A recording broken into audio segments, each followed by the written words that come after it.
Amber Belkin entered the world on December 6, 1981, in San Antonio, Texas. She grew up as an only child, meaning her parents showered her with constant love and attention. Even early in life, Amber showed a deep compassion for animals. She frequently brought home stray creatures, not only cats and dogs, but also turtles, frogs, and nearly anything else she came across.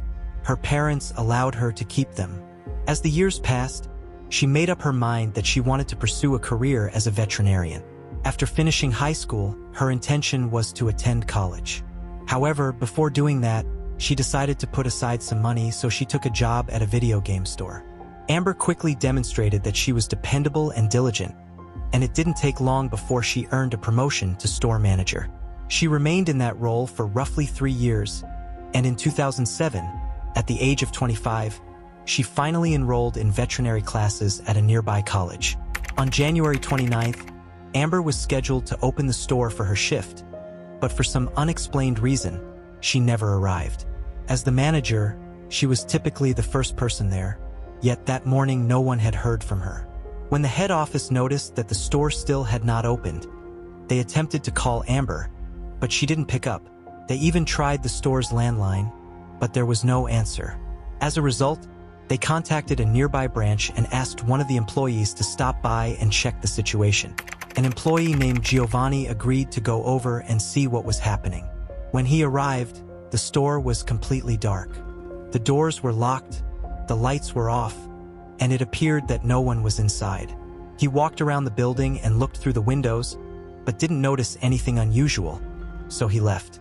Afterward, he informed management of what he observed. They continued trying to reach Amber, but still received no response.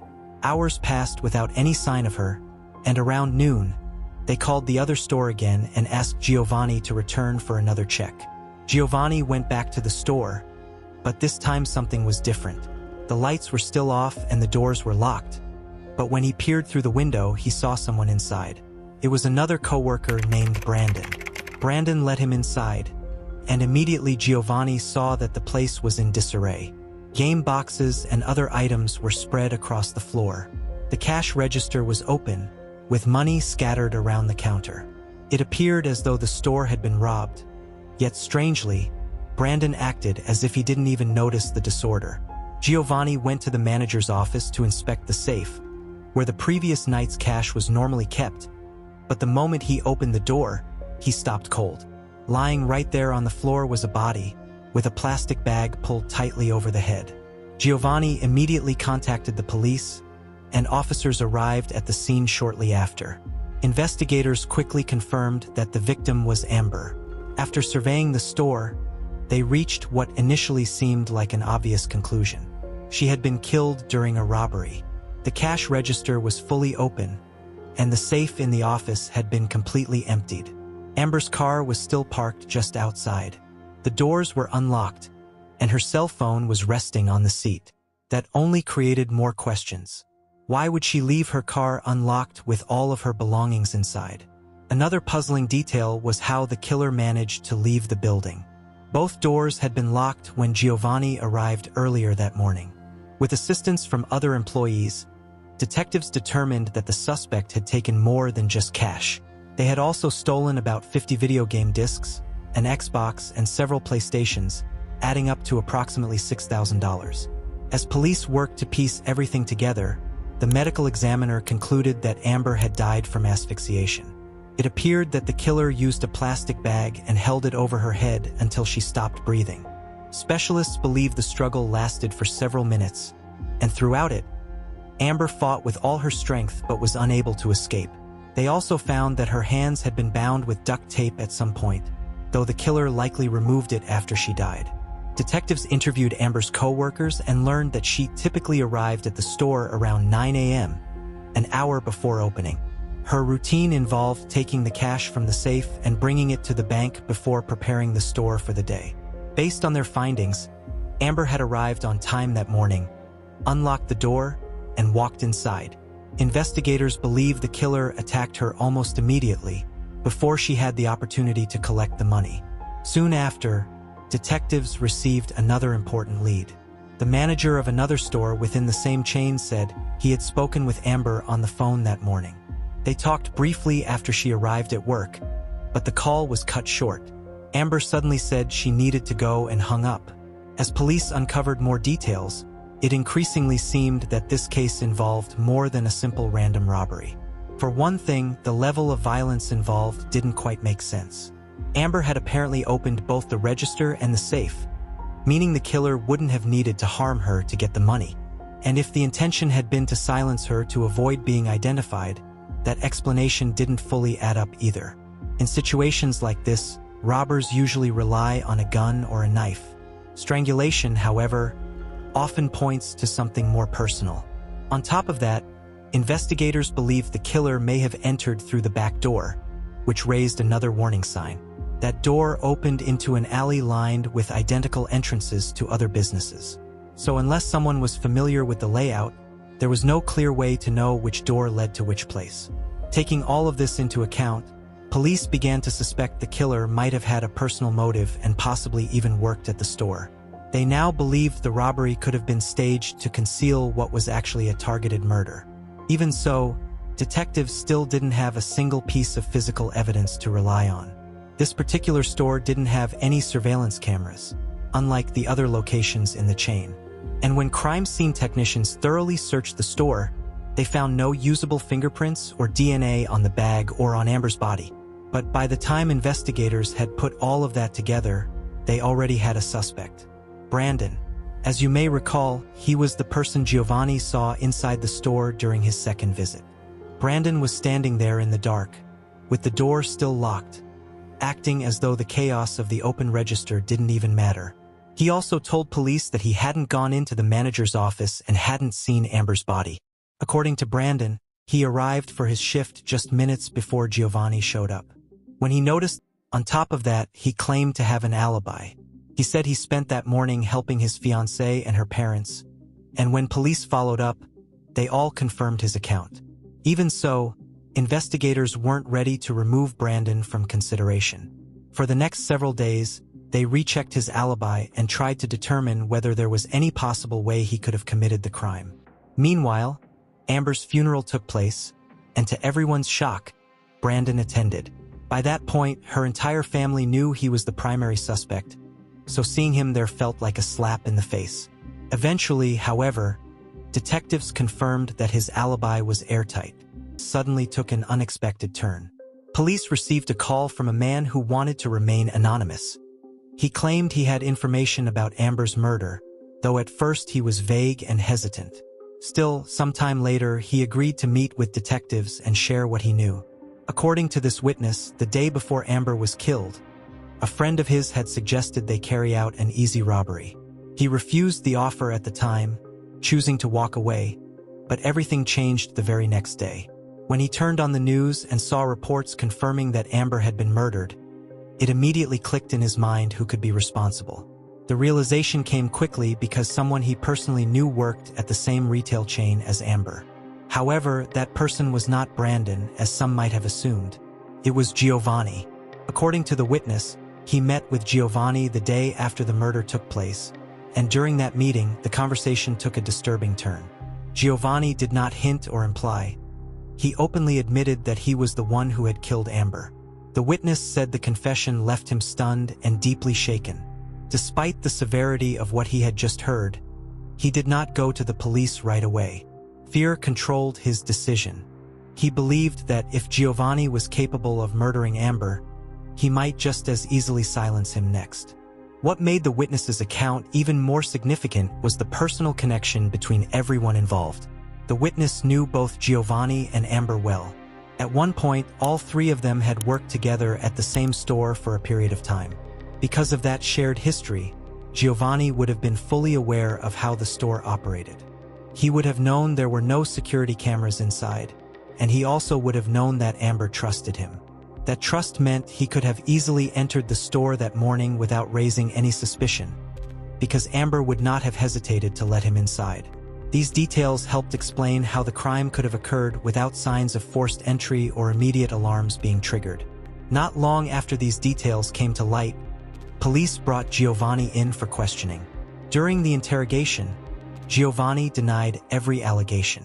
He insisted repeatedly that he had nothing to do with Amber's murder. Detectives pressed him hard, applying pressure from multiple angles, but no matter what tactics they used, Giovanni never confessed. In the absence of a confession or tangible proof, investigators reached a dead end. Eventually, they had no choice but to let him go. With no physical evidence tying him directly to the crime, detectives began to question whether the witness's testimony on its own would be strong enough to move forward with formal charges and a trial. Those concerns were shared by the district attorney. After reviewing the case, he made it clear that he was not convinced.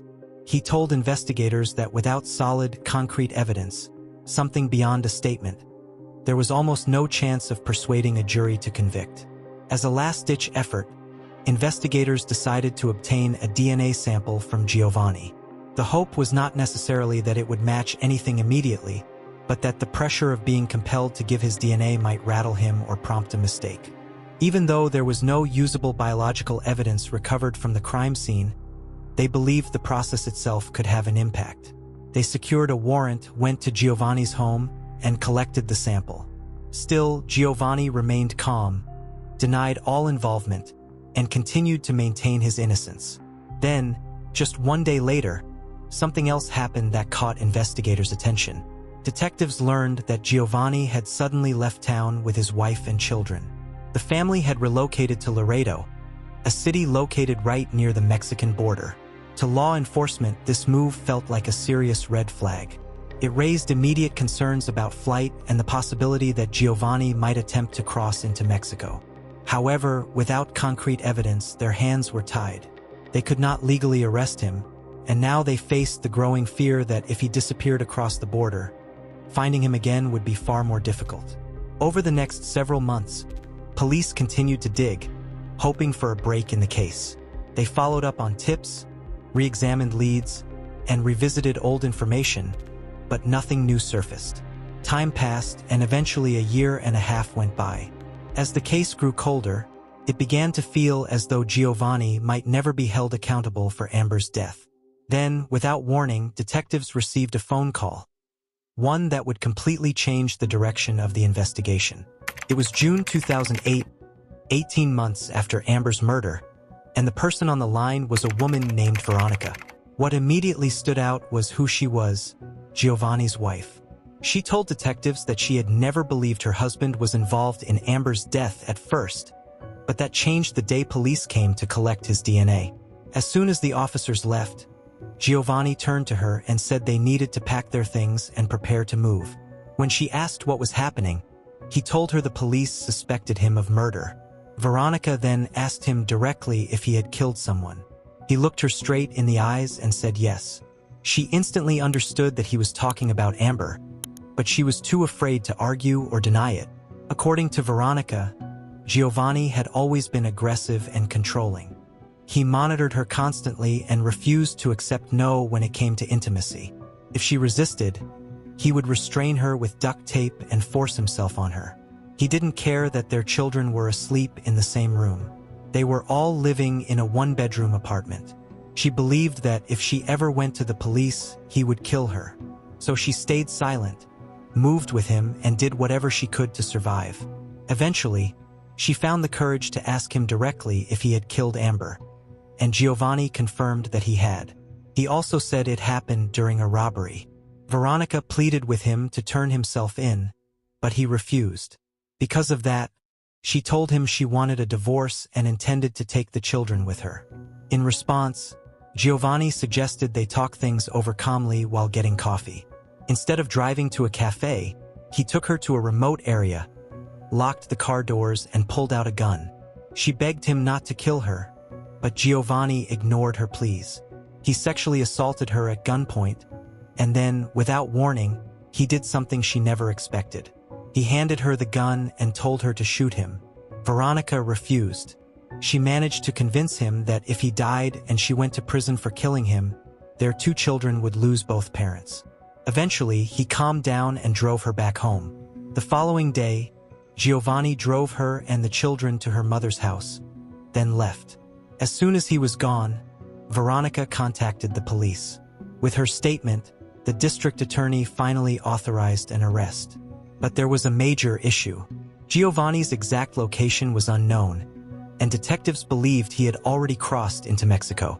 They reached out to the U.S. Marshals, who placed him on their list of the 15 most wanted fugitives, and began coordinating with Mexican authorities to locate him.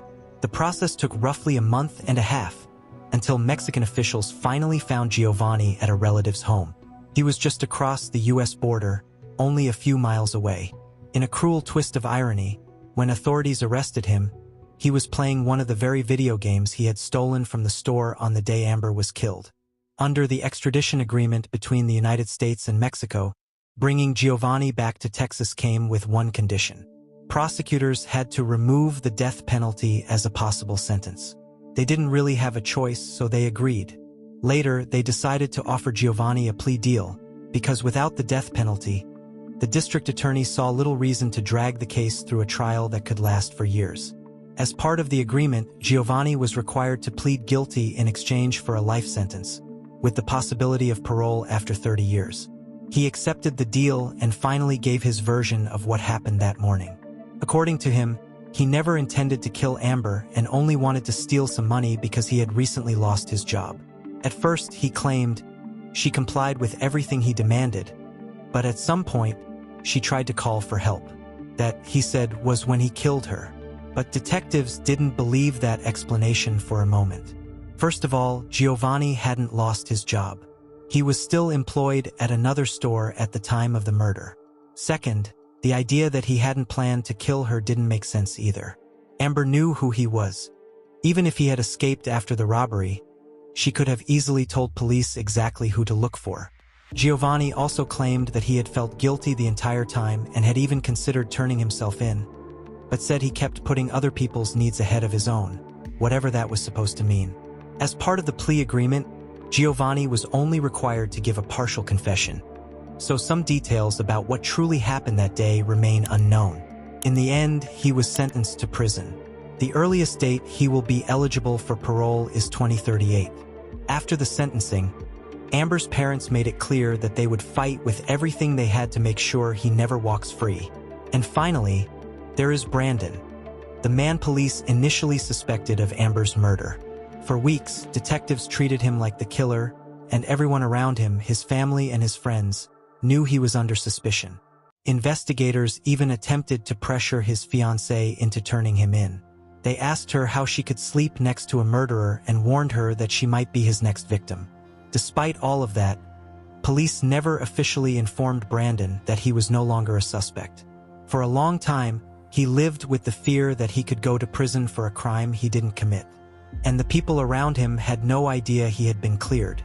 In the end, however, Brandon was able to rebuild his life. He got married, started a family, and in 2018, he even saved a young girl's life. At that time, he was working as a truck driver, and while passing a drainage canal, he noticed a 13-year-old girl being swept away by the current. There had been a heavy storm, and the canal was overflowing. She couldn't escape on her own, so Brandon rushed over to help. With assistance from others, they brought over a ladder, and the girl climbed out. She spent several days in the hospital, but she survived, thanks entirely to Brandon. If you found this case fascinating, don't forget to like the video and subscribe to the channel. We post crime case videos every night. Until next time, stay sharp, stay vigilant.